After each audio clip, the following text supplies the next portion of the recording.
Welcome to the FAQ. I hope you're excited to hear a bunch of questions get answered because, hey, that's what we came here to do today. And I wanted to give a very, very big thank you to all the people who left comments, who left questions. We ended up having 184 people that entered into the giveaway. And also, want to give a huge, huge thank you to Zeb for donating this box of Modern Horizons. If I can get it in the camera, I'm going to be giving it away here in a second. But yeah, we had 184 people that entered, and what I did is I made a Excel sheet that had everybody's name in there, and then I went to Google and did a random number generator, and then the actual winner of the actual box itself is going to be Joel Quinn. So, congratulations, Joel. All that I ask is that you at least kind of post some of the stuff that you pulled. It'd be really cool to see what's in there. I'll be honest, it's been sitting by my desk, and it's been tempted for me to crack it, but Zeb wanted me to give it away, and that's what I did. So, there we go. Joel, congratulations. That is going to be a box of Modern Horizons, and I'll get in the comments and kind of figure out how we're going to get it sent to you and stuff like that, because I will be sending it with insurance to make sure that it does get there safe and sound, because that would not be fun if the post office loses it. But yes, and also I really want to say thank you so much. The way I'm going to do this FAQ is there was like 184 questions, so that's a lot of questions. I kind of compiled them into categories, and that's going to be family stuff, personal interest of mine, back-end channel stuff, and then deck building questions, and then all the questions in between. So I kind of categorized them, that way the video will flow a little bit better. But there were a lot of really nice comments saying thank you for making videos and a lot of different things like that. I just want to say how nice it was to read that, because I read every single comment. So if I don't read your question word for word, it's incorporated in here somewhere. And all the kind words that people said, it really meant a lot. And it was really cool to just read a lot of those things, because as a content creator, when you're making videos, it is very easy to get wrapped up in the negative things that comes with the channel, getting frustrated, different things like that. So to hear, hey, I start my day by watching your videos, or I do this, it was a very heartwarming thing to hear. So very thankful to have all of you as the friends of the channel, and that is really cool. But we got a lot of questions to answer, so let's go and jump into the FAQ. So the first one is going to be kind of more family based, and I do have my sheet, so if you see it, I'm going to be bouncing back and forth in between that. So what deck dedication are you going to be going for Jolt 540? And if you don't know who Jolt 540 is, or maybe you didn't see the other videos, I have a little girl on the way. We're probably about 4 or 5 weeks out, so it's getting down to the nitty gritty. We're going to turns basically at the tournament, so she's coming very soon. And so they wanted to know, I'm Jolt 539. Somebody made a joke about Jolt 540, and I love that, and that's all I can think about. And so, what deck is going to be dedicated to Jolt 540? And that's probably going to be a Leela or Aminatu. I, not going to lie, it's going to be fun having a little kid, and I get to kind of influence her as to what sort of deck she wants to build. Another question was, do you plan on introducing her to Magic? And 100% yes. So in a few years, we'll be seeing her on the channel sometime soon. But probably Alila or Aminatu is going to be the deck that I dedicate to her. Child of Alara is insanely creepy to me. And so I will not be doing Child of Alara. I hate the art on there. It looks really weird. And no Child of Alara dedication. So probably Alila or Aminatu, because, that'd be pretty cool. And it also give me a reason to talk about her. So the other question was, are you going to have any decks dedicated to your pets? So if you don't know who my pets are, I have Sturgill and Dorothy right on the screen right there. Sturgill is half Rottweiler, half Blue Heeler. So you can kind of see that Rottweiler patch on his face, and he's also pretty hefty for a Blue Heeler. And then Dorothy is our Calico Cat. She's probably about 8 or 9. And if you've been a friend of the channel for a minute now, Dorothy's been probably has the senior ranking production assistant on the channel. But I need to get around to making them. But it's going to be Mobu and Kimba are going to be their deck dedication. Once things kind of settle in, I'm going to work on getting more decks for my family. And then somebody did ask, what about your wife? My wife does have a deck. Her favorite Magic card is Wolfir Avenger. I don't know why. She doesn't play Magic, but she saw this card one time, and she's I don't know how to describe it. She saw this card, and then just randomly one day she goes like, hey, what's that one card where that guy's like yelling in the forest? Which, if you play Magic, that's a lot of there's a lot of cards out there that could be that. And so I was like, I don't know. And so it took me like 6 months. And one day I was browsing on Magic Online. She goes, there, that's it. That's the card. So that's her favorite card, simply just for the art. And so her deck is Ulrich. So I only do that on her birthday. So if you wondered if I have a deck for my wife, that is it. The other question was, and when I say other question, I mean just going down the line. If you named your daughter after a Magic character, who would it be? If I did a planeswalker, it'd be Vraska because Vraska is my favorite female planeswalker. And if you hear my production assistant, she's clawing at a chair. So if you hear some popping, that's what it is. Making sure, yeah, she's doing her job. But yeah, it'd probably be Vraska. She's my favorite planeswalker. I got in doing Return to Ravnica, and I always loved playing Vraska. So that would probably be her. But that's not a very, my little girl goes to school. I'm like, what's your name? Vraska. I'm gonna kill all the impermanents you have. No, not gonna do that. But if we did creatures, a little bit more kind of a human style name, I would probably go with a Leela or a Yara. I like A names. I think they're kind of cute, and that's probably what I'd go for. Now, somebody did suggest that I name her Elish Norn, which I just love thinking about her being at Magic tournaments in 10, 13 years from now. And who'd you get paired against in round two? I got paired against Elish Norn. So it did make the cut. Maybe for naming our daughter that, but I did like that as an honorary suggestion. So next, well, maybe. Sorry, Dorothy wanted to get in my lap, maybe. So after that, how your family? How did you and your wife meet? So we actually met in high school, and we've been high school sweethearts ever since, and we went to college together. So we've been together since we were about 15 or 16, and so that's how we met in school. Somebody else asked, does your family support you and your channel? Yes, they do. I love it very much. My parents don't really understand it, but they're really excited whenever I tell them about magic stuff, and my brother and sister, they also enjoy hearing about it too. Even though they don't know about magic, it has been overwhelmingly supportive among my family in doing my channel, so that's pretty cool. Somebody did ask, are you going to get your daughter a dog like Scrappy? I will not be, because Sturgill's going to be filling that role. Sturgill is a very I feel like a very nice reincarnation of Scrappy. There's a lot of traits that come along, and I think that's pretty cool. And I already answered this, but will you teach your daughter magic? Yes, 100%. In fact, you'll see her on the channel whenever it comes time to play magic down the road. Now, one of the other common questions that I got the most of was if you could make a legendary creature, and there's different variations of this, but basically, if you could make one legendary creature, what would it be? So, and I had a few other people ask, what would your planeswalker be? So I ended up just making two different legendary creatures, a signature spell and a planeswalker. So the first one's going to be Jolt, Preacher of Athreos. If you've been a friend of the channel for a minute now, you know that I enjoy aristocrats and sacrificing creatures. So we have Jolt, Preacher of Athreos, which I played this in a heartbeat. Whenever Jolt enters the battlefield, create 2 1/1 black and white human cleric tokens, then sacrifice a creature Surveil for 2. Now I know Surveil is a Dimir ability, but as far as if you just break down Surveil as actually just an ability, I love it. It's really cool, and it fits really well in the Aristocrats game plan that I want to play. That's where you're digging for Living Death, you're digging for that Blood Artist, you're digging for something else, and then whatever you don't need goes back into the graveyard. So it kind of fits on theme with Black-White being Reanimator, going into the graveyard. I know it's a little bit of a stretch to borrow an ability from Dimir, but if I can make one, no questions asked, this is what it would be. Now, if I didn't care about power level, I would just go and staple on that Yawgmoth draw a card ability. That would be pretty good, but I wanted to make something just a little bit balanced. So there we have Jolt, Preacher of Athreos. The other thing that I want to do is that I tried to take Volrath in this way, and that's going to be Jolt, Caller of the Swarm. And this is basically just kind of Sultai tokens. I really like the Fable of Wolf and Owl, I think. That's the one where if you cast a green spell, you get a 2/2 wolf. If you cast a blue spell, you get a bird token. And so I came up with Jolt, Caller of the Swarm. When you're playing Sultai, Sultai is really good at just having a lot of answers for a lot of things, being very versatile. And so with Jolt, Caller of the Swarm, I just wanted to build something that, or at least build a commander that would be very open to just building up a really nice board state. There's a lot of different ways you could take it. So whenever you cast a black spell, you get a 1/1 insect token that's unblockable and can't block.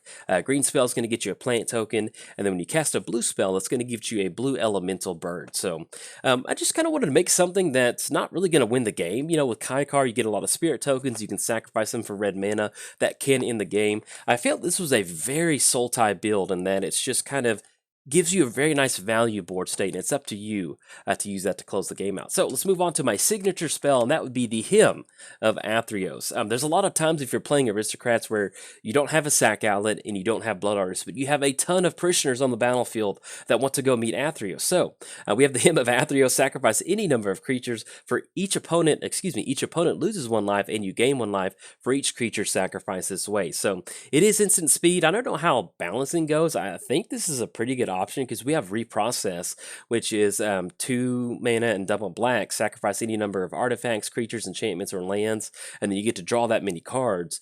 And so this is kind of hitting on that reprocess theme, except it kind of tackles on there, tags on with that Blood Artist effect. And plus, if you have Blood Artist or Zulaport on the battlefield, it just kind of amplifies that out. And at instant speed, it makes Aristocrats a headache for your opponent. I love it. I'd play it in a heartbeat. Then on to the Planeswalker. I just went really simple with this Planeswalker. This is basically Obnixilis +1, draw a card, lose a life. -3, destroy target non-land permanent, so I'm kind of borrowing that from Vraska. Then for the -X, exile the top X cards of target opponent's library, Villainous Wealth 4X. So I kind of like the design of this card because you get it down for 4. If you start plussing for that card draw, that's going to help you move that late game where you're going for Villainous Wealth. And then if you need to get it down to get rid of some sort of permanent, you kind of put yourself back in this position to where you can't go for that ultimate right away. So I felt like it was pretty balanced. If you have any suggestions or, maybe you should add this to that, whatever you think, hey, hop in there, let me know. But these are the cards that I came up with. So I had a lot of custom card questions. Another question that I had is, how did you get into Magic, or when did you get into Magic? And I got in during Mirage. So you see this Mirage picture on the screen. That's what I think about when I think of Magic. That was I didn't know how to play back then, but I'd use all of my allowance to buy Magic cards, and I thought the art looked cool, and I didn't understand it, but I was like, hey, let me just keep buying them. So whenever I see Mirage cards or I see Mirage art, I just get this nostalgic feeling of me going back, being in my my room at night and then cracking packs and sorting them by color, but not understanding how to play. That was back during AOL days, and you just didn't have a lot of resources outside of reading a book. And I'm in middle school or whatever, so I just couldn't understand it because there's times I don't understand turns now or understand certain sequencing on things. So you can imagine not having the internet at your access to go for that. Then I got back into Magic during a return to Ravnica. It was kind of cool because there was just one day where my wife had to work all weekend, and I don't know why it popped in my head, but I was like, I should get in. I bet there's a way to play Magic Online. I should look that up. And I Googled Magic Online or Magic the Gathering Online, and I downloaded the client. They had a bunch of free trial decks. And so I played those all day Saturday, all day Sunday. I listened to a Dead Mouse album with my headphones on. And that's what so I was like, yeah, I kind of like this. And I went back and forth on buying a $10 Magic Online account. I was like, man, that's a lot of money. I was like, well, and it's funny to think about that now. And then I thought, well, it's $10. If you don't like it, you don't like it. And hey, look at that, $10 started into the channel. So started during Mirage, got back in during Return to Ravnica officially, and then it's been uphill ever since. So pretty cool. What decks did you start building when you started playing Magic? So with Magic Online, I've always been an online player. I didn't have a local gaming store close to me. I got into Magic after college, so I just didn't really have a lot of buddies who had downtime in the area that I lived to go play Magic with, so I just played on Magic Online. And one of the cool formats they had was called just casual. And basically, it's kind of like just if they had kitchen table Magic on Magic Online. You could play Legacy if you wanted to, but casual format was what I would consider just a really good kitchen table Magic deck. So one of the first decks I built was Springjack Shepherd and Glorious Anthem. Being able to get all these white anthems down and to get a lot of goats was just so cool. And this is also why I love goat tokens. And so that was kind of the core concept of the first deck that I built. The next deck that I built was Cloud Post. So this is kitchen table Magic on Magic Online. There's a lot of Cloud Post decks running around. And so I ended up building this Pandemonium Cloud Post deck with Leveler. And oh my god, it just felt so good to close the game out. This is kind of like my first combo deck in a way, in that, I also had Mirrorworks in there, so I could pay extra mana to make a copy of Leveler entering the battlefield. So when I had 2 or 3 copies of Leveler entering, oh, it was that's some good Magic. And a lot of salty scoops on that, and that felt pretty good. And then the main focus of this deck, this is what I first built when I played Paper Magic. I had a local gaming store that opened up next to me, or actually about 10 minutes away, but it closed down like 6 months into me starting to play there. But the deck that I played was Immortal Servitude Aristocrat, so believe it or not. So it's Cartel Aristocrat, Blood Artist. It was crazy to me that you could get all these creatures on the battlefield, sacrifice them, kind of progress your life total, chip away at your opponent's life total, and then bring them back with Immortal Servitude and do it again. So if you wonder why I love Aristocrats, it's these 3 cards right here, because this was kind of my first standard deck that I ever built. But yeah, thankfully, I guess it's in a bad way. Thankfully, the local gaming store closed down, because that shifted all of my resources into Magic Online, and it made me a lot better as a player. So, but yes, Cartel Aristocrat, Immortal Servitude, and Blood Artist were the first decks that I ever built. And I still, anytime I see these cards, I still feel really nostalgic in the heart. All right, so moving on to the next one. What deck would you not build? Basically, anything that's heavy stacks, Blood Moon based decks, and Commander. I don't enjoy playing that. I feel like Commander's a game that's meant to be enjoyed, a lot of back and forth, and heavy stacks, and especially Blood Moon and Commander. I know it serves a purpose, and maybe in a competitive setting, but I've played sometimes where they just slam down a quick Blood Moon, and you're just kind of like, oh, okay. All right, you got this one. You got me, partner. And so it's just kind of, I don't, it just doesn't really flow that well with Commander for me. So you won't really see any heavy stack decks or Blood Moon based decks for me. Where are the five color decks? I don't enjoy building five color decks at all because the thing that I enjoy about Commander is that you're restricted. You have to build off of, if you're building Golgari, that's going to be green black, so you're limited in what you can put in there. Five color decks tend to, unless Golos, I really enjoy Golos as a five color deck because it's basically mazes in. Outside of that, or like, slivers or something, I just don't really enjoy five color decks. I mean, it's just kind of hard to make it have like an identity. It just kind of feels more like a really big cube deck. And so that's why you don't really see a lot of five color decks on my channel. How do you walk the line between fun and not fun in deck building? Basically the 75%. One thing that I like to tell people with this is that just build something that doesn't have a set win condition. With Gitrog, Enchantress, that does have a set win condition that's getting a lot of enchantments on Gitrog, but it doesn't win you the game. Your opponent may have spot removal, may have this.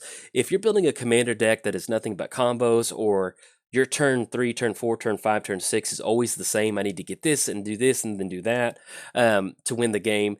That's going to be the difference in making those really nice commander decks that you can take to a pool and have a lot of fun with. The other thing is, take a look at what commander you're building. If you're going to build something that's really super oppressive, like you're building a Traxa, nobody enjoys playing against a Traxa Super Friends. Maybe certain people do, but it just the value, and then they win so quick sometimes it's kind of hard to enjoy a game against them.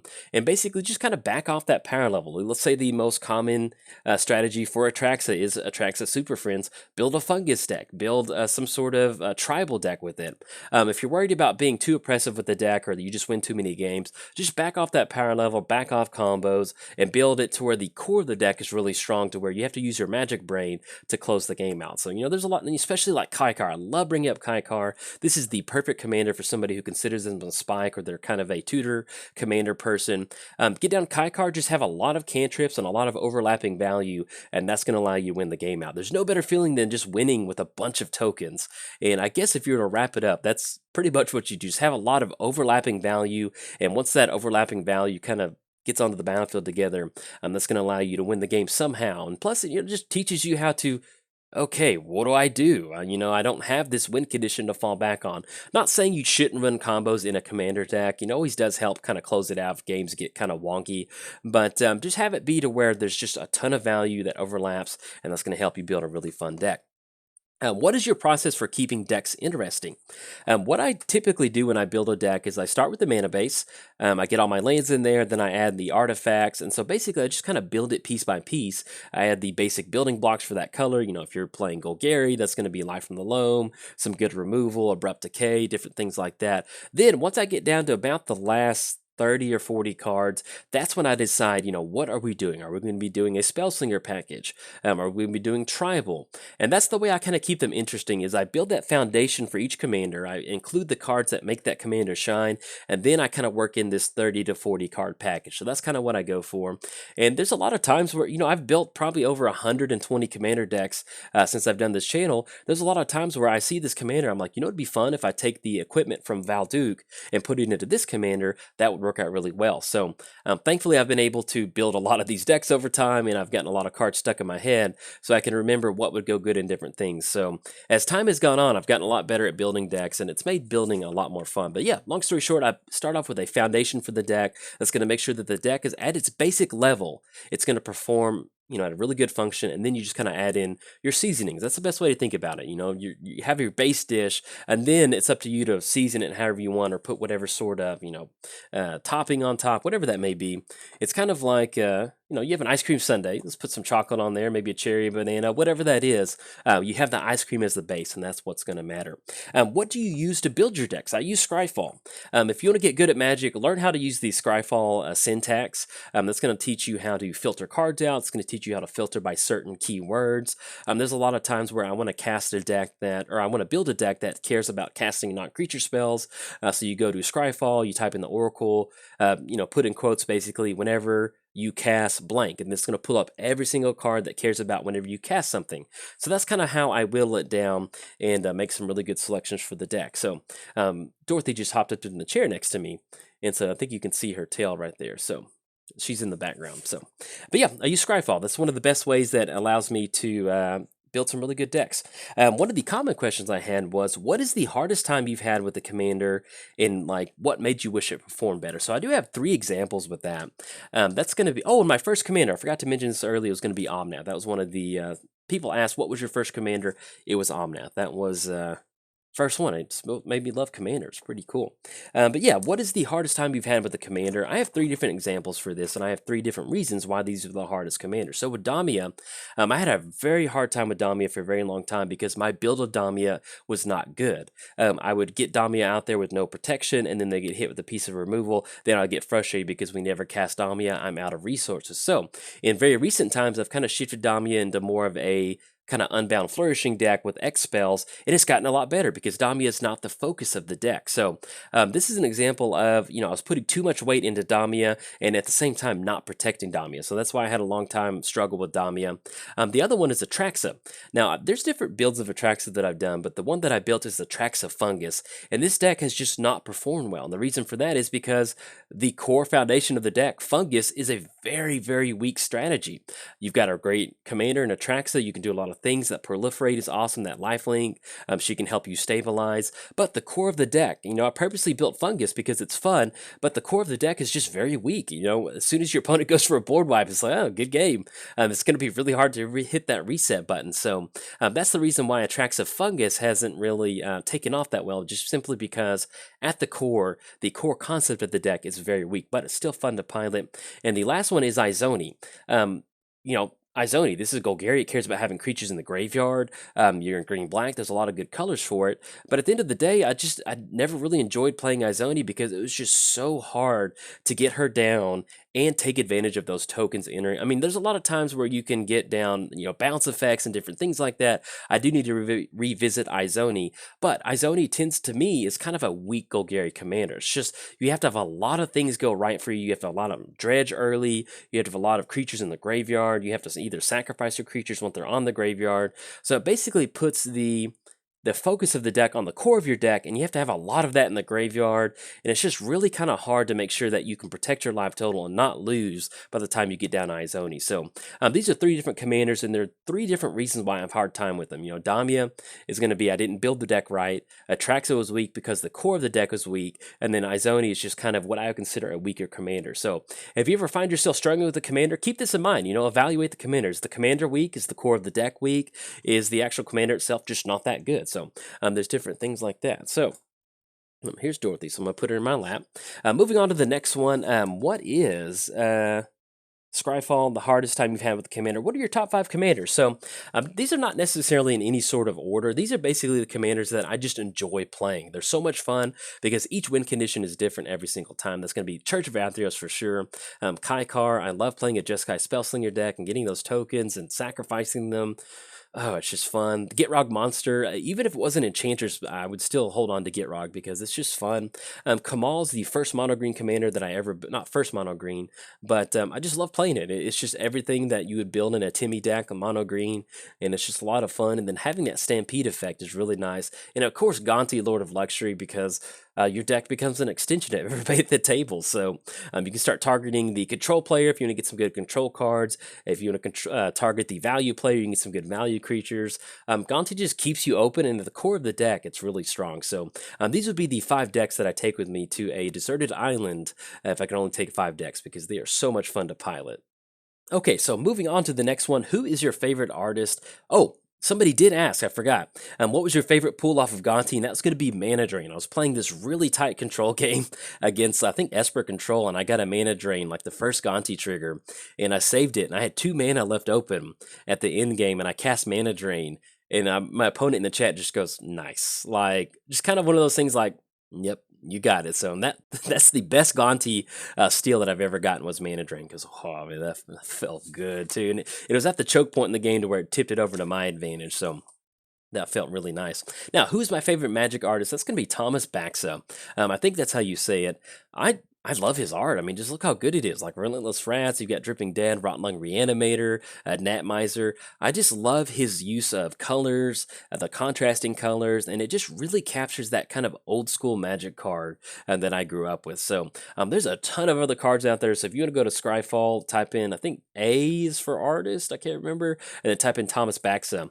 You'll be able to pull up all the Thomas Baxa cards. But there's some beautiful cards in there, and his work is just absolutely stunning. So there's a lot of other artists out there that I do enjoy, but if I had to pick one, it'd be Thomas Baxa. So somebody did ask, what are your favorite 5 cards from each color? That's going to be Return to Dust for white. There's no better feeling than get it for 2 for 1 during your main phase. Oh, it feels like you're slam dunking on somebody. Moving on to blue, it's going to be Pull from Tomorrow. This is just such a good card for Commander. You can use it early game if you have to in a pinch, but late game when you've got your artifacts down, you tap down Thran Dynamo, and then at the end of somebody's turn, you just pull from Tomorrow for 7 cards. That's probably going to win you the game. If not, it's going to make it really hard for your opponent to close it out. On mono black, I love Undying Evil. I run this in pretty much all of my black decks, or at least a commander that cares about sticking around on the battlefield. There's just so many times where it's just a 1 mana black, counter target removal spell. It comes back on the battlefield, or you can just sacrifice a creature. You can use it as a way to kind of bring another creature back on the battlefield. So it has a lot of uses. It's not necessarily just for protection. It does allow you in a deck that cares about creatures dying. Something like Teysa. You can bring Teysa back to the battlefield, or you can bring the Alindra, something to bring Alindra back to the battlefield to get those tokens. So Undying Evil serves a lot of purposes, especially in a deck that cares about creatures going to the graveyard. You can even use it on something like Grave Titan. You get on Grave Titan, somebody pops it, Undying Evil real quick, comes back out. Get some extra zombies. Red card is going to be Commune with Lava.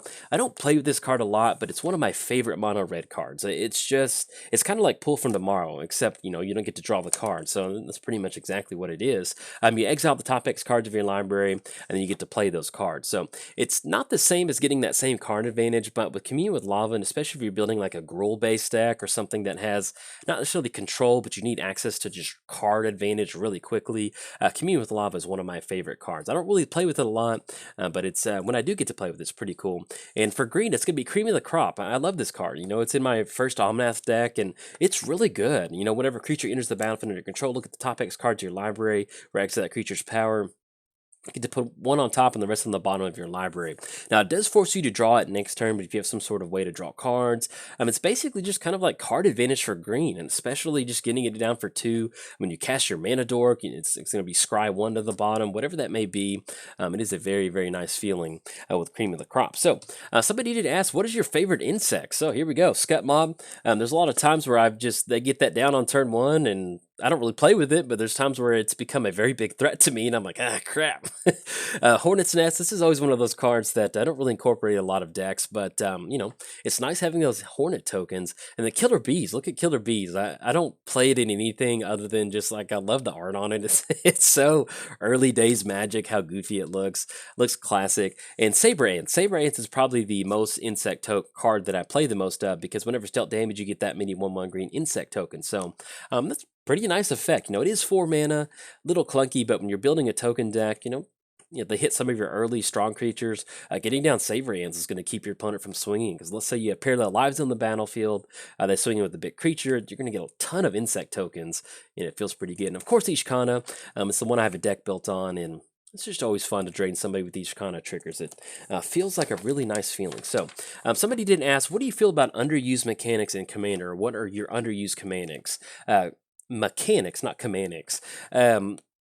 I love playing Graveyard, so that's going to be Grimflayer. I love Delirium. I feel like there's a lot of room for Delirium-based strategies. I love Surveil, as you can tell with my custom creature that I made. Surveil's a really nice effect. And Scavenge. I feel like Scavenge are really cool. When it came out during Return to Ravnica, you didn't really see a lot of it, and I feel like there's a lot of room to where you can grow with that, whether it's, maybe double Scavenge or something like that. Just being able to kind of utilize your creatures out of the graveyard has always been something that's been really fun to me. But these are the three mechanics that I'd like to see more of in Commander. Now, what is the biggest life lesson that you have learned from Magic? And there's a lot of things you can take away from Magic, but it's how to think critically. When you're thinking about building a deck, you have to isolate what are the weaknesses of a deck, what are the strengths of the deck, how can I make this better, how can I win the game? If my opponent does this, if they do that, I need to do this, I need to set this up. Learning how to think critically is going to apply to so many more different things in your life, whether it comes to major life decisions, whether it comes to, financial decisions. Should I be spending $300 a month on video games? At what point do I need to rein this back? There's just a lot of things that it allows you to think critically. And, I went to college, but I feel like I've become a better thinker as a person from playing my years of Magic, because it's just such a good asset to have. And you sit down to play a game, you can pretty much pick the game up like that. So that's probably the biggest life lesson, is how to think critically and keep a cool mind while doing it. So bring on to the next question. How do you stay so calm? To become a better player, you have to let go of the emotion of losing. And I know that sounds very, philosophical, but it's true, because if you get mad about losing, it's going to cloud your judgment to analyze what went wrong. Let's say you're playing Modern, you get mad, or I heard this one guy, he was in my area, and I hated him. Not hated him, but I hated his attitude towards the game. I overheard him one time, and he goes, "If I ever lose, it's because my opponent got lucky." And that is such a negative way to take the game, because there are some times where you overboard something, where you overthink something, where you kept a bad hand. If you allow yourself to kind of shovel that stuff away, shove it, and kind of not think about it, then you will never get better as a player. Because if you sit there and be like, well, did I over sideboard? Did I dilute my main deck because I put too many cards in there? Did I keep a suspect hand? Was that two lander? And if I hit the third land, then everything's good to go, and that delayed me a couple turns, whatever that may be. If you get mad at the game for losing, then you're not going to be able to grow as a player. And that's the other thing, is you're playing a random element game. Your hands are going to be different. There are going to be some times where your opponent has that killer hand, because think about it, there's that other side of the coin, where you have that killer hand. So getting mad at the random element of the game does nothing other than just make you mad, which doesn't make you a better player. So once you can let go of that energy, that anger, then you could sit there and really kind of focus on what were the reasons for that loss. And if you really do get down to the end where our opponent, I was playing Affinity, and he like turned two, like dumped his entire hand out, yeah, that's bad luck. There's sometimes that it's bad luck, but there's a lot of times where it's not bad luck, but human nature is to be like, well, I didn't lose because of blank. So, and that's why I stay calm, because staying calm really allows you to take in the full picture and make sure that you're doing the best way to win the game. So, somebody said, how do you stay so wholesome? So just kind of goes hand in hand with thinking critically and staying calm. And at the end of the day, I'm recording Magic videos that people like to watch, and I have fun playing Magic, and that's pretty much why I stay wholesome, because if our opponent's going off, I'm a fan of Magic. I'm excited to see somebody do something really cool in Magic. And if you appreciate Magic, you should be able to appreciate your opponent's deck going off. You shouldn't be mad about that. There's a lot of times where, oh, blah, blah, blah, I can't believe, it's just, at the end of the day, if you really enjoy Magic, it's just like being a artist. Let's say that you make paintings, but when you go to the museum, you still appreciate other people's paintings, because you know the process that goes into it. So if somebody's beating you, but they're going off in a really cool way, hey, enjoy it. Sit back for the ride. Take some of those play designs into your. That's the other thing too, is not getting mad at somebody who wins in a fun way. Is you can use those ideas in your own deck building. So, long story short, if you're going to stay wholesome, just really enjoy the game for a fundamental level and how fun it is. What is your most memorable Magic moment? And this is going to be a kind of funny. So I was playing Modern. I was playing a Hedron Crab soul type version of Immortal Servitude. I've been playing a lot of Immortal Servitude in my life. And so game one, I play against Ad Nauseam. And so I know against Ad Nauseam, I just need to mill them out. So I'm using Hedron Crab to mill myself out and use Immortal Servitude to win. So since I know I'm playing against ad nauseum, I just start sending all of my. I ended up getting like 2 Heejin Crab triggers on the battlefield, or 2 Heejin Crabs on the battlefield. And so each land drop that I make, I'm dumping cards into my opponent's graveyard because I can get rid of Lightning Storm, I can get rid of their lands, and that's going to make them lose the game. So, game one, I mill them out completely, and I don't show them any aristocrats. All they see is Heejin Crab and a bunch of fetch. And they know it's Sultai Heejin Crab for some reason, and so that's all they see. So we go to game two, and my opponent. So if you don't know about Ad Nauseam, there's Ad Nauseam and then Lightning Storm. That's how they combo off. They can discard a bunch of cards and then you win the game. So I know that there's a lot of black white in there. I know Relic of Virginia is going to be hanging in there. So one of my favorite graveyard protection cards is Trick Bind, because let's say that we do have a graveyard established. When Rinse of Peace enters the battlefield, you can use Trick Bind to counter the enter the battlefield trigger, which is pretty cool. You can also use Trick Bind to counter the Relic of Virginitas trigger, and if you're keeping score at home, Lightning Storm is an activated ability, so you can use Trick Bind to counter the activated ability of Lightning Storm. You can redirect it to your opponent, and then you can counter. I think you can put your trigger on the stack, and then you can counter their trigger. That's going to make it lethal to them. So Trick Bind is a wonderful card for this to play against Ad Nauseam, but mainly I use it to stop Rest in Peace and Relic of Virginitas. So game one, playing against Ad Nauseam, I win through mill. They never see my Aristocrats package. We go to game two, they bring in the ley line of Hexproof, whatever that is, and then they have some other things out there. And then for some reason, I don't know if this is common, but they shifted into this kind of Hive Mind style deck. And if you don't know about that, it's Hive Mind. Whenever a player casts an instant or sorcery spell, each player copies that spell and then choose new copies of it. So basically, they get down Hive Mind, then they go for Pact of Negation, or a couple different copies of Pact of Negation. I don't have the necessary blue mana to pay that Pact, and I lose the game. So that's how they win, through some sort of mill option. And so my opponent gets down Hive Mind, they go for Pact of Negation, and I have Trick Bind sitting in my hand. So I let that Pact of Negation go through, and then during my upkeep, I Trick Bind the Pact of Negation upkeep trigger, and then I had Immortal Servitude, so I cast Immortal Servitude in an open Hive Mind. I bring all of my creatures out, and since they have Hexproof, I can't target them with Blood Artist, and so they get a copy of Immortal Servitude, but they have no creature cards in the graveyard, and so I bring the entire Aristocrats package out. We've got Viscera Seer, not Viscera Seer, but we've got Blood Artist, we've got Bloodthorn Vampire, we have all the different sack outlets, they're all out there, and then I close the game out in like just beat sticks. I can't even combo off because I can't target them with the triggers, and then I close the game out with Immortal Servitude. So that's always been my favorite Magic memory, because my opponent even messaged me after the game to be like, what just happened? Because if you think about it from their perspective, they see mill game one, and then game two, they get Trick Binded off their Pact of Negation, and then they get hit with Immortal Servitude for 2, and all these creatures come out, and it's just motley crew of creatures. They lost the game 2 turns later with combat damage. Oh, that felt good. I don't know, it was just a very nice feeling. So that's always my favorite Magic memory, because then they just sent me a message, was like, what the heck just happened? I was like, yeah, you just got hit by a magic bus. So that felt pretty good. Another question was content creators you would like to record with. There's pretty much, I'd love to record with anybody, as long as somebody's not negative.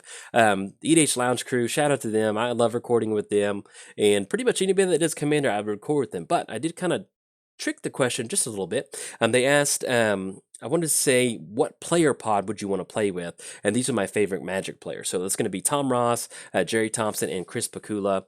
These are all players that I enjoy in the Magic scene, and they're all stand-up guys, and I really enjoy them. So instead of just picking and choosing my favorite content creators, I would love to play a 4-player pod with these people. That would be really cool. So moving on to the non-Magic stuff, what sort of hobbies do you have? I love comics. I've gotten into comics within the last year. My 2 favorite comics are the Manhattan Projects and East of West. Both of these are absolutely wonderful. I highly suggest reading them if you want to get into them. I also play a lot of Pokemon. I started with Pokemon Red. My favorite Pokemon is Charizard. Obviously, I started in Pokemon Red, and I've always done a fire starter. Even though I'm not a fire mage in Magic, I always pick a fire Pokemon, because I don't know, it's just kind of fun to see the world burn sometimes. But I've bought every single Pokemon game that's come out since Pokemon Red. And in fact, I'm excited about the new Pokemon to come out on Pokemon Switch. So, but if you want to know how old I am, yes, I did start playing Pokemon Red in middle school. So it's been a little bit time ago. Outside of Pokemon, I love Animal Crossing. Animal Crossing is one of my favorite games. I love kind of grindy games like this. And so Animal Crossing's coming coming out too very soon, so you'll be seeing some of that content on the channel, which I cannot wait to record for. And I love collecting old sci-fi books. You can see some of these on there. Which World, just this style aesthetic, and I definitely you'll see why I like these books so much. I'll explain it later, but I just love collecting old sci-fi books because they didn't have the internet back then, so to get people to buy the books, you had to just make this kind of crazy looking cover, and I don't know, I just love them. But yes, I love collecting old sci. I probably have like 40 or 50 of these, and I've been kind of kicking around making an old sci-fi book cover, just YouTube series where just random days, just hey, these are my 5 books that I grabbed off the shelf, and so might be doing that in sometime future, so kind of be on the lookout for that. And I love playing Dungeons and Dragons. I have 3 different characters that I play. I have a level 10 sorcerer. I can't remember his name right now because I made him for a one shot, but he's the one I want to play with going forward. So in my head, he's got looks kind of like that beam splitter, but he's got like metal knuckles, and so he does lightning bolts, and so that's kind of why I like that beam splitter. I actually have a level 10 Kamal that's going through Curse of Strahd right now. I pretty much just model him after Kamal, so and it's just a straight forest druid. I love playing it; it's a lot of fun. And I'm also playing a Dark Sun campaign, and if you haven't looked up Dark Sun, look it up. It is a wonderful campaign setting. But I'm playing a Thri-kreen named Thakta that is a Psionics, and Psionics is busted. I love it. It's a lot of fun. But those are my 3 Dungeons and Dragons characters. Okay, so moving on to the next one, that's going to be entertainment questions, and we're getting to a pretty good little chunk. We're probably at the 40-minute mark, so I'm going to kind of start going through these just a little bit quicker. Do you like horror movies? Yes, I do. I love horror movies, and Resident Evil is my favorite horror series. It's not good, but I love it. I used to watch it in junior high, and the first one, and I don't know, it's a lot of fun. Do you like Gladiator movies? Yes, Gladiator with Russell Crowe is actually one of my favorite movies, probably in my top 10. I don't know, it's just a lot of fun to watch. What is your favorite genre of music? I don't really have a favorite genre. I listen to a lot of different things. Probably my top 3 artists are Dredge. If you want something that's a little bit alternative, and the cool thing about Dredge is they started off as metal, and then their last album was just really kind of conceptual. So their music, their sound kind of changes with each album, but I highly recommend going on Dredge. If you want to start somewhere, start with El Cielo. And then plus, I love Dredge, and their name's Dredge, but that was before I got into magic, so it was kind of one of those nice little life bonuses later in life. I love MF Doom. It's one of my favorite rappers. MF Doom, the beats, the lyrics, everything is just great. So if you want to get into some really good rap, check out MF Doom. And then Sturgill Simpson is one of my favorite country singer. He puts out some wonderful country music, and it's just, oh, I love it. It's really good. If you don't like country music, listen to Sturgill.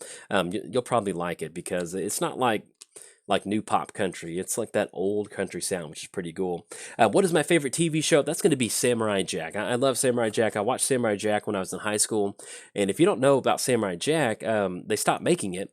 And then whenever, probably about 2 or 3 years ago, they hired the creator of Samurai Jack to kind of wrap the series up and do like I think it was a 10-part miniseries on it, and I was really excited about it because I love Samurai Jack. And I'm gonna get a little kind of personal on here. I've kind of suffered from depression in my life, and so when they released the Samurai Jack, the final series, I'm expecting Samurai Jack on the left. Samurai Jack has always been clean cut. He always did what was right. What he's helped those in need.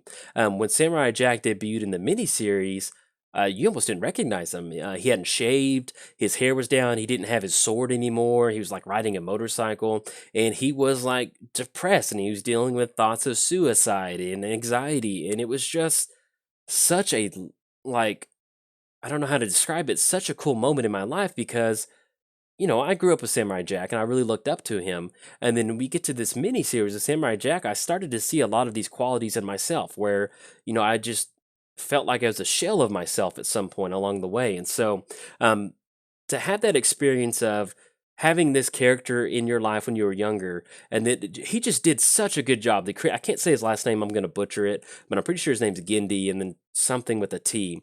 But Gindi did such a good job of closing the series up because if you watch the series when you were younger, like I did, it aged so perfectly the way he did it. So, yeah, Samurai Jack, really close to my heart. I love it. And if you watch Samurai Jack when you were younger and you didn't watch these series, watch it because it's going to hit you in the feels. It was a very good show.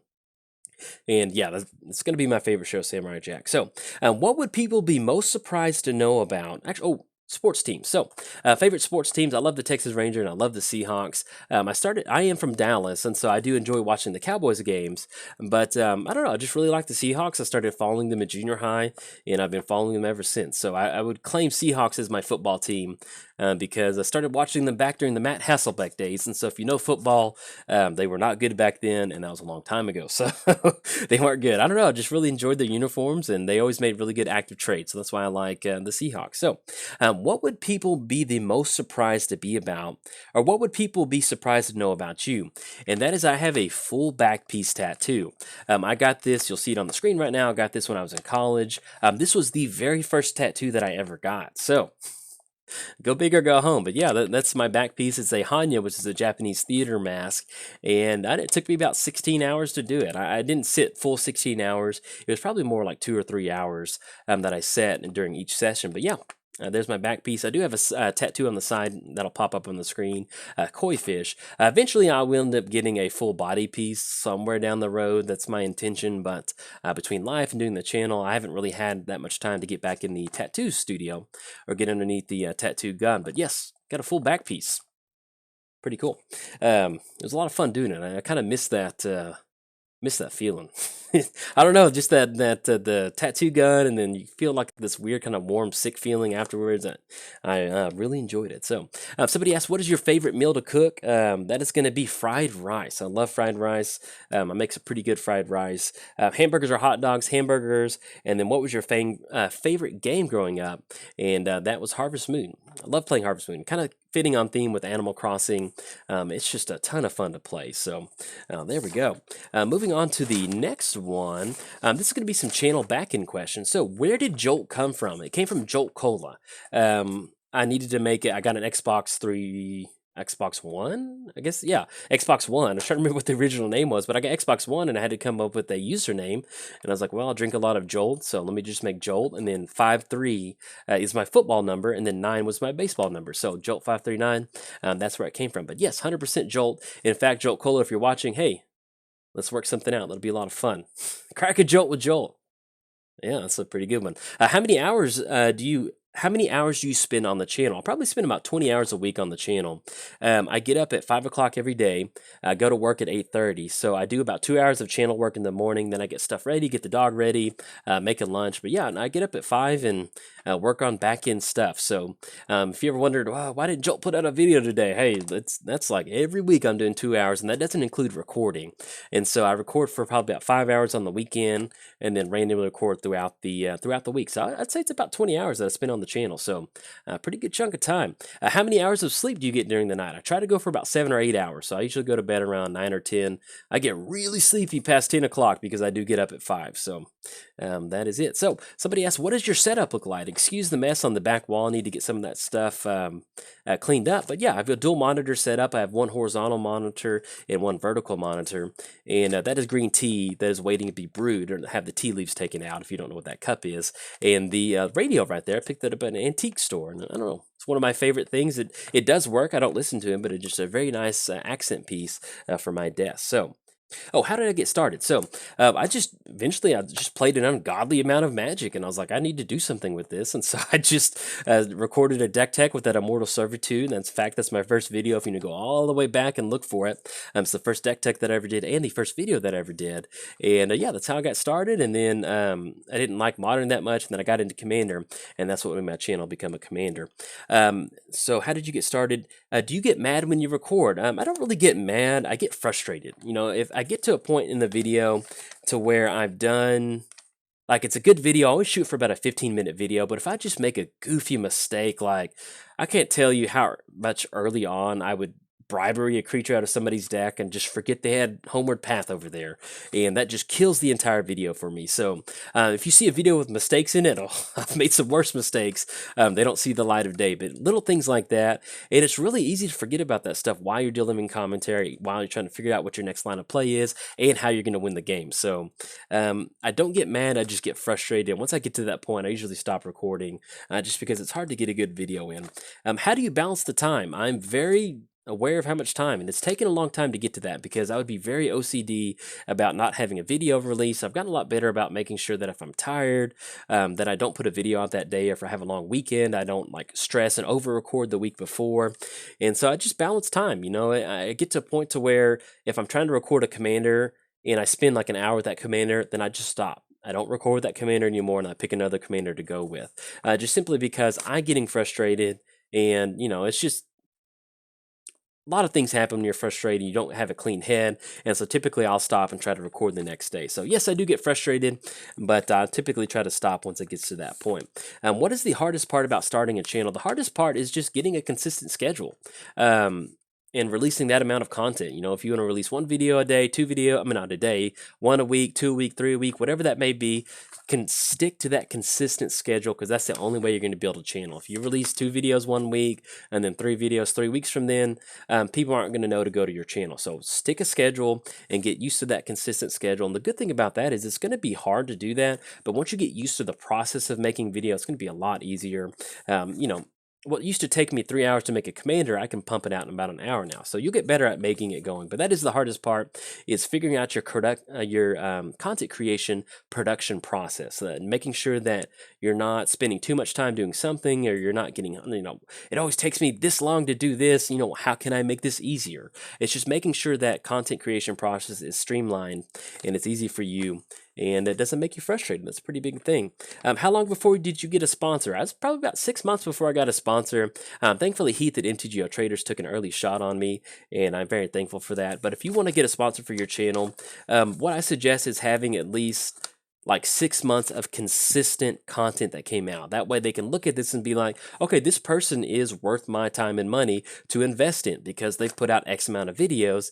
If you just stream a couple times a month, you're like, hey, want to sponsor my channel, as a business owner, you're probably not going to be that thrilled about sponsoring something like that. But if you go to their channel, you see that they have 6 months of content. They've established that they've released this same time every single time. It's going to make it a little bit easier for them to make a business decision to invest in your channel by sponsoring. Because if they sponsor you, they're investing in your channel. And also, if you're going to hit up a sponsor and you cuss every other word, factor that in. There may be some people that don't want to attach their brand to something like that. Not saying you can't do that, but at least, don't get mad if somebody says no and you drop the F-bomb 400 times. That may be a reason why. What about streaming? I have a lot of anxiety, and I'm working on it and getting better at it. But yeah, anxiety really builds up when it comes time to stream. That's also why I focus on my YouTube channel, because it's just my headset and me, and I'm talking to y'all. I know it's the same thing with anxiety with streaming, but it is kind of mentally taxing trying to do that. So that's why you don't see a lot of streams from me, because it's just kind of overwhelming sometimes, which is, just being honest. So I do want to stream more in the future, but I'm getting better about it. But that's why I do YouTube. And also I do feel that Magic, for me, is delivered in a better medium over YouTube videos than it is streaming, because there's a lot of downtime in Magic, and it's hard to deliver entertaining commentary, keep track of the board state, and keep track of a live chat. It's just kind of very overwhelming sometimes. So another question I had was graphic design. How did you get so good at it? Go back to some of my early videos and you'll see I was not good at graphic design. And like I mentioned earlier, just figure out what you can do to improve your ability in making stuff. And so with graphic design, I basically just like, well, this doesn't look good. How can I make this better? And then I remember Kamal, I added a colored background to Kamal. I was like, wow, that looks good. And then next thing you know, I just started adding little pieces in there, because what makes graphic stuff look good is the minor details. It's making sure everything ties together and making sure that it all looks good. So start with tutorials by Nick. If you don't have Photoshop, I think that person does a lot of tutorial videos, and they're all well done, and there's a lot of really good things to do. So check that out if you want to up your graphic design game. And basically, it's just trial and error. There's a lot of times where like I learned skills like a month ago. I'm like, oh, I didn't know you could do this, like this color balance thing. So it just takes time. You're not going to do it overnight, and it's going to take time getting better at that. How do you come up with deck names? I envision what this deck is trying to do in the real world, and then I just kind of come up with the name. So with Breon Stoutarm, I imagine him being a wrestler throwing them out, and I just love that. Church of Athreos, I listen to a lot of Welcome to Night Vale, and I just love thinking about this dysfunctional church of Orzhov kind of being the same style thing. And so, yeah, just kind of think about what what this would be in the real world, and that's what I go for. Why are you so entertaining? I do what I love. I love recording Commander, and I love playing Commander, and that makes it really easy for me to be entertaining. Do you like the community around your channel? Of course, I love them. It's perfect. Couldn't ask for a better community. Y'all awesome. Give yourself a pat on the back. And is there anything that we can do? I mean, everybody's really positive. That's all I ask for is positivity, and there's really never any negative comments. So I'm very thankful for that. And then tips on to start a channel. Pretty much kind of covered that, but basically just dedicate time to it, get good at graphic design, and have a consistent release schedule. If you do all three of those, eventually you'll find your groove and you'll find your community base, and it'll go from there. So now we're going to move on to some quick hit magic questions. These are going to be kind of rapid fire questions. What is your favorite tribe? Zombies. Who's the top aristocrat right now? That's going to be Yawgmoth. I love it. Is there a point where you wouldn't shuffle a magic card because it's so expensive? Yeah, I would do that. If I had like Time Twister or something like that, I would have it in a safe. Would not shuffle that. Who's your favorite fruit-based royalty? Banana King. Trick question. There's only one. Favorite Sultai commander? Probably Volrath, because I enjoy what Volrath brings to the table, and it's really open as far as whatever sort of deck building that you want to go for. So probably Volrath.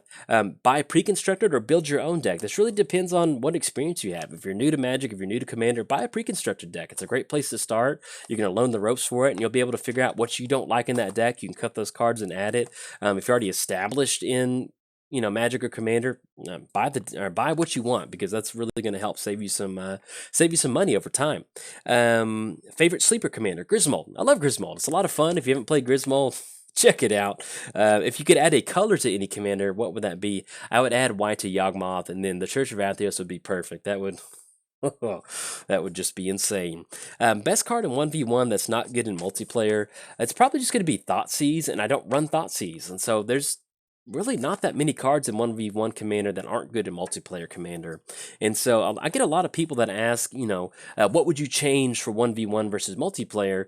Really, there's not much in my builds other than maybe adding just a few more sweepers. Other than that, my builds, I've always taken them to the lounge and they perform pretty well. So it's kind of hard to have certain cards that just aren't that good in Commander, because typically, Commander card is going to be a Commander card. So advice for MTG players getting into Magic Online.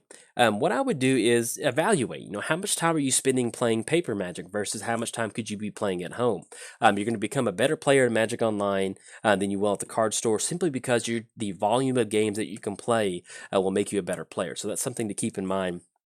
But really, it's just, if you only go to the gaming store one time a week and you're skipping weeks, buy into Magic Online, $200 or, $200 seems like a lot, but let me rephrase it. Like, a gaming console is $200 to $400. If you buy every single Commander staple, you're looking at like $200 to $400. And so right there, you've got your new gaming console. So if you think about it that way, you're going to be able to play a ton of games with Commander. You don't have to buy that much stuff. If you just spend $50 on Commander, that's going to give you a lot of the basics, mana crypts. That's not going to give you every mana base, but you're going to have the basic building blocks to build Commander. So just evaluate how much time you have, how much spare time you have. But I would not change Magic Online because it is really nice. What card could you run across all decks if you could? Grizzly Salvage. I mean, instant speed, grab a land or a creature, put them in the graveyard. I would love it. If you made a gag reel of your channel, what would it be? All of my mispronunciations, and there's going to be a lot of them out there. Is it weird playing paper Magic? Yes, it is. It is. When I would play my channel stuff and I would go to a paper tournament, it would be really overwhelming because I would be so worried about forgetting something or forgetting a trigger or setting up the zone right. I mean, it's just, it is. I play 99% of my Magic online, so when you go 1% into paper Magic, it's really weird. It's kind of a weird feeling, but it's not so overwhelming. But yes, it is a weird feeling. Why do you enjoy Modern and Commander? It's just fun. The games are always really rich. Commander, it's always different every single time. I loved Modern when I first got into it because it wasn't super oppressive and it wasn't super like combo focused. I've kind of gotten away from Modern in the recent years, but they just released Pioneer, and I am super excited about Pioneer because it looks like you can kind of build what Modern used to be. So I'm really excited about that. So I just love the richness of the games and having a big card pool. That's very important, having a big card pool. What do you think about the Legends from the Legends set? I love them. I'm glad they exist. There's some goofy ones out there, but hey, I don't know. It's just when I got to play Ramses Overdark or whatever his name is. I don't know. I'm glad that exists because it was a really cool build. Thoughts on playing competitive Commander? It's just not my cup of tea. If I want to play something that's cutthroat, I'm going to play Pioneer. I'm going to play Modern. When I play Commander, I just want to have a good gameplay experience. That's what I'm focused on. So, favorite red Commander, Valduke. So really cool. Thoughts on Arena? I'm excited about Arena. I want Brawl to come to Arena because it's going to be a lot of fun. You know, potentially it'll be on our phones one day. And the thought of having a mobile device to play a Commander Lite product, oh, I love it. I can't wait. But Magic Online looks like it's going to stick away. I did get into a pretty big funk for a long time with my channel because I wasn't sure if Magic Online was going to stick around. So now that we're kind of seeing that Arena is going to be the flagship standard option and Magic Online is going to catch everything else, I like that. I felt a lot better. Fun commander to pilot, that would have to be the Locust God. I cannot tell you how many times where, like, all right, we're going to lose next turn, and then the Locust God just wins the game. It is so much fun to pilot. It is just like mashing the gas button all the way to the floor, pedal to the metal, not even hitting the brakes, and it's just such a fun way to pilot. It does get repetitive, though. I wouldn't make it my main focus deck, but it's probably the funnest to pilot because you get tokens with haste off wheel effects. So, I mean, what's not to love about that? So, do you play Paper Magic? Very seldom. I play at the card store randomly, and I have a couple commander buddies that I play with, but not that often. What are your thoughts on gaming politics? I feel like it's kind of hard, especially to go to a new gaming store, because when you sit down and play people, you can see their face, you can see their emotions. So when you want to swing into somebody, you don't want to make them mad. But when you have a play group, you don't care anymore. So there's kind of, you know, politics does exist, but you don't really get a lot of that online because you can't see people's expressions. But when you play in paper, yeah, it's something to kind of keep track of. What is your favorite playing Ravnica? What is your favorite set? Return to Ravnica. Crazy. What is the craziest thing you've seen at a local gaming store? I played a pre-release, Theros pre-release, where somebody kept score of their life total on their arm with a permanent marker. Like that, and I was like, "All right, dude." I was ready. I lost, and I was very happy to be out of that one. But yeah, they kept score with a permanent marker, and they wrote counters on their cards with permanent markers, and they didn't have sleeves, and they didn't have a play mat. And I just remember being really shook up about that, and just being like, "What insanity have I walked into?" What card would you have banned in Commander, Winter Orb, and Scavenging Ooze? Get out of here. What are your thoughts on Soul Ring? I love it. I don't think Soul Ring should ever be banned. I played 1v1 Commander where Fast Mana was banned and Mono Green Eldrazi just, that was it. It's not fun. Soul Ring it's necessary to help the other colors keep up with Mono Green ramp. I know it's not fun, it's not perfect, but Soul Ring does serve a purpose, and I do not want it banned in any format. So it does lead to some unfair turn ones, turn twos, and stuff like that, especially in 1 versus 1 Commander. But if you don't have that fast mana for the other colors, then Mono Green just kind of takes over, and it's not fun. Selvala Eldrazi, it's not good. What is your biggest challenge for a new set? Maintaining excitement and not getting stressed about content creation, because I did get some burnout. There's Modern Horizons. Think about how many commanders have come out within the last 6 months, and it is commander overload. So basically, the biggest challenge for a new set is making sure that I keep my Magic player excitement up. And like, because I remember when spoilers started for Eldraine or something, I remember being like, ugh, my first reaction was like, this is gross. I have more stuff to do now. And that was kind of a negative feeling. So I did take some time off, but yeah, that's the biggest struggle, unfortunately. What is the most your favorite playmat design? This can be Golos Exploration. I think that was pretty cool. Do you play Oathbreaker? I don't. If you could play it online, I would, but since I never go to a local gaming store, I don't play it. How do you feel about infinite combos? I feel that they're necessary. You know, there's a lot of games that kind of durdle and go on forever. You know, if you're trying to infinite combo on turn 3, turn 4, turn 5 every single time, yeah. But once you go past turn 8, it's fair game. Whatever happens after turn 8, that is good to go. What commander do you hate playing against? Narset and Mono Blue Teferi Planeswalker. That is not fun. I don't enjoy it at all, especially in 1v1. What is your favorite uncard? That's going to be Enter the Dungeon. I love that card. It's just one of my favorite cards. I love the art on it. I love how epic it looks. It's just, I don't know, it fills me with happiness.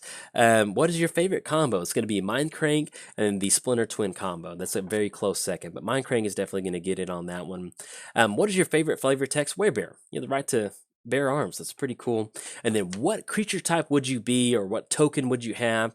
It would have to be a goat or a zombie, but in the end, it would probably be a go. But that's going to be it for the video.